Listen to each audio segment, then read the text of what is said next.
आपको बता रहे हैं कि भगत सिंह केस की 1928 की एफआईआर मिल गई है। बड़ा ये आर्काइव्स में से चीज निकाली गई है। भगत सिंह और साथियों का नाम भी नहीं है। अंग्रेजों के खिलाफ लड़ने वाले इस बहादुर को कानूनी तौर पर बेकसूर करार दिलवाने के लिए लाहौर हाई कोर्ट में पिटीशन ज़ेर समाअत है। लाहौर पुलिस ने मकामी अदालत में वो एफआईआर पेश कर दी है जिसमें 1928 में एक अंग्रेज अफसर के कत्ल पर ये एफआईआर दर्ज की गई थी और इसी मुकदमे में तहरीक आज़ादी के हीरो भगत सिंह और इनके साथियों को सजाए मौत दी गई थी। FIR Bhagat Singh memorial foundation की दरखास्त पर जारी किए गए अदालती हुक्म पर पेश की गई है। और आपको बताएं कि एफआईआर कैसी थी। उर्दू में लिखी गई एफआईआर दो नामालूम हमला आवरों से मुतालिक है जिसमें एक पुलिस एहलकार मुद्दई है और एफआईआर 17 दिसंबर 1928 को शाम 7 बजे लाहौर के थाना अनारकली में दर्ज की गई और एफआईआर में भगत सिंह राज गुरु या सिख देव, क्या नाम है, सुखदेव नामजद मुल्जिमान नहीं, यानी उनका सुखदेव, उनका नाम ही बीच में नहीं है। भगत सिंह मेमोरियल फाउंडेशन ने लाहौर हाई कोर्ट से इस्तदा की है कि भगत सिंह और उनके दोस्तों को बेगुनाह करार दिया जाए। बहुत बड़ी बात है वैसे ये। भगत सिंह फाउंडेशन इम्तियाज रशीद हमारे साथ मौजूद है, उनसे बात करते हैं इस सिलसिले में मजीद। बहुत शुक्रिया इम्तियाज साहब। इम्तियाज साहब, आपको भगत सिंह की एफआईआर निकलवाने का ख्याल वैसे क्यों आया और फिर ये एफआईआर आपको इस तरह उर्दू में कैसे मिली? क्या उस वक्त ये सरप्राइज 1928 उर्दू में दर्ज होती थी ये एफआईआर्स? भगत सिंह सदियों का हीरो है।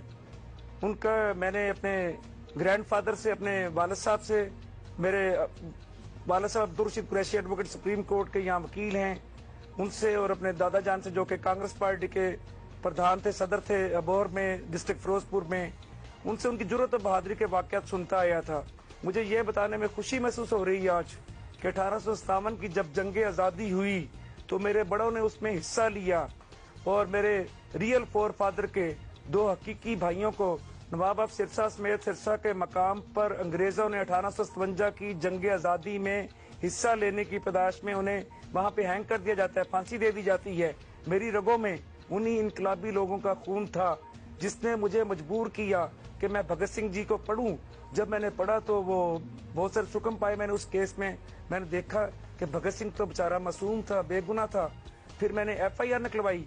एफआईआर जब निकलवाई तो देखा, रीड किया, जो 17 दिसंबर 1928 को थाना अनारकली में जॉन पी सॉन्डर्स के कत्ल की एफआईआर दर्ज होती है, उसमें कहीं भी भगत सिंह का नाम साहब, बात तो आपने कितनी पीछे से लेके गए हैं और जबरदस्त बात है, लेकिन अब चाहते क्या है? अब आप चाहते हैं कि जॉन सैंडर्स केस दोबारा खुलवाया जाए और भगत सिंह और उनके जो दोस्त थे सारे, उनको इसमें बरी किया जाए। ये कैसे मुमकिन है? हमें ये समझ नहीं आ रही। इतना पुराना केस कौन देखेगा?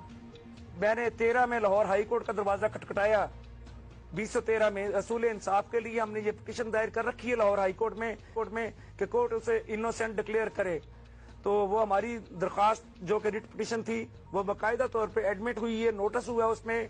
सिंगल बेंच ने ये सुनी। मिस्टर जस्टिस शुजात अली खान साहब ने हमारे केस से, हमारी दलीलों से इत्तेफाक किया इस केस में और ये फिर chief justice Lahore high court को रेफर कर दिया जाता है। कॉन्स्टिट्यूशन लार्जर बेंच सुनेगा इसको, बड़ा बेंच सुनेगा। फिर दूसरी उसकी हेयरिंग होती है 16 में आकर डबल बेंच के पास। डबल बेंच उसे सुनता है। मिस्टर जस्टिस खालिद महमूद खान की सरबराही में कायम डबल बेंच ने इसकी हेयरिंग की। हमने इस पे एतराज उठाया।